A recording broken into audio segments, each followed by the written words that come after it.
সুধী ভক্তবৃন্দ, সবাইকে আমার প্রণাম। সর্বধর্মের প্রত্যেকটা বয়োজ্যেষ্ঠকে আমার প্রণাম, প্রীতি, ভালোবাসা। এবং কিছু কথা আমার মনে জেগেছে, সেটা ভুল হলে আপনারা আমাকে ক্ষমা করবেন। আজ সোশ্যাল মিডিয়ায় আমি দেখছি ধর্ম নিয়ে তর্কটা যেন চারিদিকে ছড়িয়ে পড়েছে, কিন্তু ধর্ম নিয়ে তর্ক করা কখনো ভালো নয়। কেউ বলছে আমি হিন্দু, কেউ বলছে আমি মুসলিম, কিন্তু আমি হিন্দুও নয়, আমি মুসলিমও নয়। একজন হিন্দু ভাই বলছে আমি কৃষ্ণের দাস, একজন মুসলমান ভাই বলছে আমি আল্লাহর দাস বা খোদার দাস। একটা হিন্দু ভাইয়ের শরীরতে যে রক্ত বইছে আর মুসলমান ভাইয়ের শরীরতে একই রক্ত বইছে, তাহলে দুটো রক্ত কিন্তু একই। কারণ দুটো রক্ত যদি আলাদা হতো তাহলে ভগবান আলাদা হতো। আমরা যে ইট ভাটা থেকে ইট আসছে সেটা হিন্দুদের জন্য আসছে, মুসলমানের জন্য আসছে, খ্রিস্টানের জন্য আসছে, সব ধর্মের মানুষের জন্যই আসছে।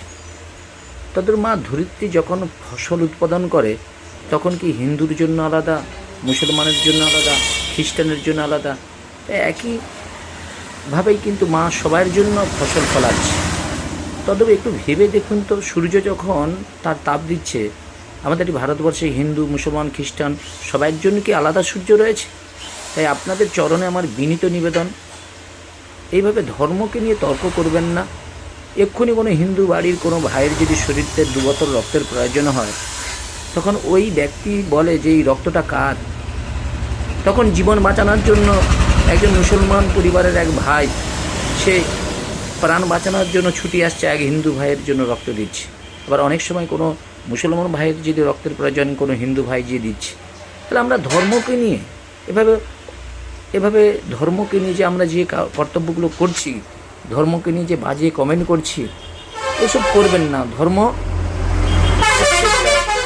জায়গায় ধর্ম হচ্ছে শান্তির জিনিস।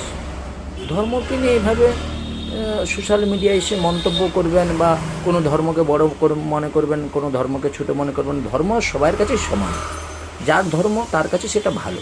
কিন্তু ধর্মের যে কথাগুলো ধরুন কৃষ্ণ বলে গেছে বা অন্যান্য ধর্মের যেমন যীশু খ্রিস্ট বলে গেছে, সেই সব কথাগুলো মেনে চলার কথা বলছি, অন্যের দোষ দেখতে না বলছে, দোষটা নিজের দেখার চেষ্টা করুন।